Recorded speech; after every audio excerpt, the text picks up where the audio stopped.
Hi, ഞാൻ ഇന്നിവിടെ കാണിക്കുന്നത് ഒരു ബ്രേക്ക്ഫാസ്റ്റ് റെസിപ്പിയാണ്. ഇതിൻ്റെ പേര് കാരയപ്പം, അല്ലെങ്കിൽ കാരയിൽ ചുട്ടെന്നും പറയാം, അല്ലെങ്കിൽ മധുരമില്ലാത്ത ഉണ്ണിയപ്പം എന്നും പറയാം. ഇതിന് വേണ്ടിയിട്ടുള്ള സാധനങ്ങൾ: ആദ്യം 6 മണിക്കൂർ 2 കപ്പ് പച്ചരി കുതിർത്തിയെടുക്കണം. ഞാനിവിടെ 2 കപ്പാണ് യൂസ് ചെയ്യുന്നത്. അപ്പോൾ ഞാനിത് ഓൾറെഡി 6 മണിക്കൂർ കുതിർത്തി വെച്ചിട്ടുണ്ട്. ഓവർനൈറ്റ് കുതിർത്തി വെക്കുന്നതായിരിക്കും ഏറ്റവും ബെറ്റർ. പക്ഷേ 6 മണിക്കൂർ കുതിർത്തി വെച്ചാലും കുഴപ്പമില്ല. ആദ്യം കുതിർത്തി എടുത്തതിന് ശേഷം നല്ലോണം കഴുകി വൃത്തിയാക്കണം. അപ്പം നന്നായി കഴുകിയെടുക്കണം. അപ്പോൾ നമുക്കിതിനെ കഴുകിയെടുക്കാം. ഇപ്പോൾ അരി നന്നായി കഴുകി എടുത്തിട്ടുണ്ട്. നെക്സ്റ്റ് ഇതിലേക്ക് വേണ്ടത് 1 കപ്പ് ചോറ്, വേവിച്ച് വെച്ചിട്ടുള്ള ചോറ്. പിന്നെ വേണ്ടത് ഉപ്പ്. പിന്നെ ഫ്രൈ ചെയ്യാൻ വേണ്ടിയിട്ട് ഓയിൽ വേണം. പിന്നെ കുറച്ച് വെള്ളം വേണം. ഇതിൽ ഒരുപാട് വെള്ളമൊന്നും ചേർക്കില്ല. ഇത് അരി കുറച്ച് മുങ്ങുന്ന വിധത്തിൽ വേണം വെള്ളം ചേർക്കാൻ. അപ്പം നമുക്ക് മിക്സിയുടെ ജാറിലോട്ട് ഈ അരി ഇട്ട് കൊടുക്കാം.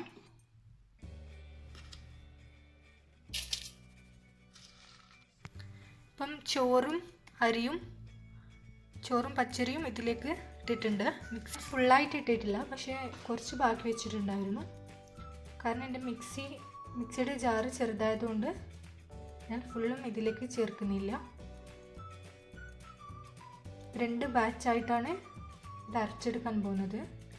അപ്പോൾ ഇതിലേക്ക് വെള്ളം ചേർത്ത് കൊടുക്കാം. അപ്പോൾ ഇതിലേക്ക് ഞാൻ കുറച്ച് വെള്ളം ചേർത്തിട്ടുണ്ട്. ഇത് മുങ്ങിക്കിടക്കുന്ന രീതിയിലാണ് വെള്ളം ചേർക്കേണ്ടത്.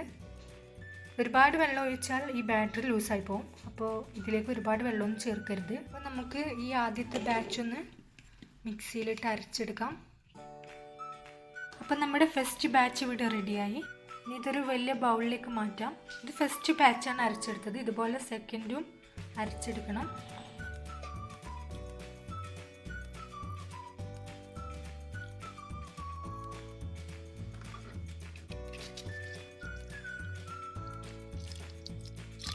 ഇത് മുങ്ങിക്കിടക്കുന്നുണ്ട്. നമുക്കിതിനെയും അരച്ചെടുക്കാം. അരി നമ്മൾ അരച്ചെടുത്തു. ഇനി ഇതിലേക്ക് ഉപ്പ് ചേർത്ത് കൊടുക്കണം. ടേസ്റ്റിനനുസരിച്ച് ഉപ്പ് ചേർത്ത് കൊടുക്കാം. ഇത് നന്നായി മിക്സ് ചെയ്ത് കൊടുക്കാം. ഈ ബാറ്റർ കുറേ നേരം വെക്കേണ്ട ആവശ്യമൊന്നുമില്ല. ഫെർമെൻറ്റേഷനൊന്നും വെക്കേണ്ട ആവശ്യമില്ല. ഉണ്ണിയപ്പം ഉണ്ടാക്കുന്ന പോലെയല്ല. ഇനി നെക്സ്റ്റ് നമുക്കിത് മധുരമില്ലാത്ത ഉണ്ണിയപ്പം റെഡിയാക്കാം. ഈ പാത്രം ചൂടായിട്ടുണ്ട്. ഇതിലേക്ക് ഓയിൽ ചേർത്ത് കൊടുക്കാം. ഞാനിവിടെ വെജിറ്റബിൾ ഓയിലാണ് യൂസ് ചെയ്യുന്നത്, അതായത് സൺഫ്ലവർ ഓയിൽ. ഏത് ഓയിൽ വേണമെങ്കിലും യൂസ് ചെയ്യാം. ഇതിൻ്റെ ഓരോ കുഴിയിലേക്കും ഓയിൽ ഒഴിച്ചു കൊടുക്കാം. ഈ ഓയിൽ നന്നായി ചൂടായതിന് ശേഷം മാത്രമേ ഈ ബാറ്റർ ഒഴിക്കാവൂ.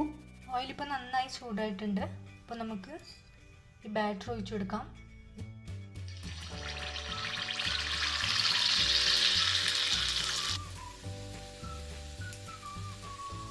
ബാറ്റർ ഒഴിച്ചതിന് ശേഷം ഇത് ലോ ഫ്ലെയിമിലിട്ടാണ് ഫ്രൈ ചെയ്യേണ്ടത്.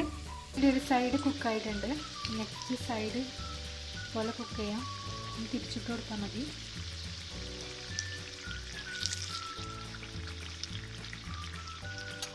ചെറിയൊരു ബ്രൗൺ കളർ വരുന്നത് വരെ ഫ്രൈ ചെയ്താൽ മതി. കൂടുതൽ ടൈം ഇത് ഓയിൽ വെക്കുമ്പോൾ ഇത് നല്ലോണം ക്രിസ്പി ആവും, കുറച്ച് ഹാർഡായി പോവും. ചെറിയൊരു ലൈറ്റ് ബ്രൗൺ കളർ ആകുമ്പോൾ ഇത് ഓയിലിൽ നിന്ന് മാറ്റാം. ഇതൊരു ടിഷ്യൂ പേപ്പർ വെച്ച് പാത്രത്തിലേക്ക് മാറ്റാം.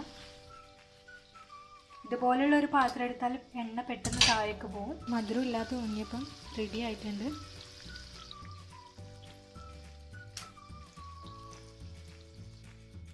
ഇനി അടുത്ത ബാറ്റർ ഒഴിക്കുന്ന സമയത്ത്, സെക്കൻഡ് ബാച്ച് ഒഴിക്കുന്ന സമയത്ത് ഈ തീ ഒന്ന് മീഡിയത്തിൽ വെക്കണം. എന്നിട്ട് നെക്സ്റ്റ് ബാറ്റർ ഒഴിക്കാം. ഇനി ഇതുപോലെ സെക്കൻഡ് ബാച്ച് കൂടെ ഒഴിച്ചു കൊടുക്കാം.